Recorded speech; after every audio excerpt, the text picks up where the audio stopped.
Good evening everyone. Before I start my ironing, I just want to say hi and how are you to everyone, to everybody. How is your day today?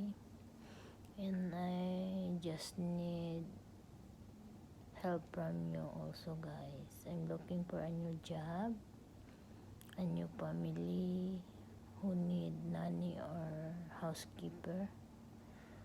If you know somebody, or your co-worker in the office, or your friend who need nanny to taking care of their children, or they want to take care of their house, I'm available.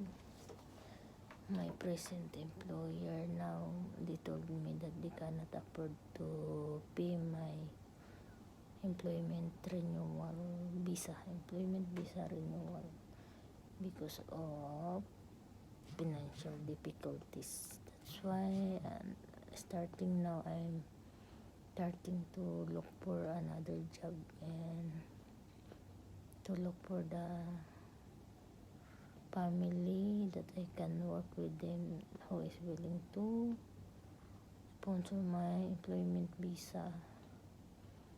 If you know somebody, guys, please help me find a new job, a new employer to sponsor my visa.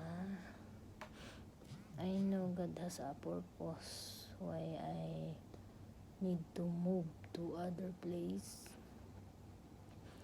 and I pray that whatever God has planned to me, it's for my good and for the good of many, not only for my own good.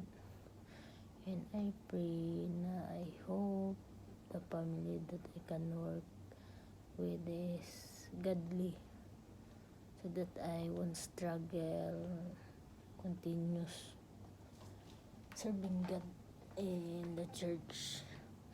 And I want only Abu Dhabi because I'm still studying certified nursing assistant. I want to finish that course and I continue a caregiver, so that I have additional knowledge and skills. I hope and I pray that someday I can use that skills to improve my life, my financial, and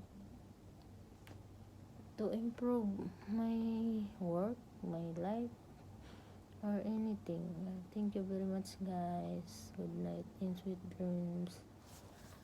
That's all.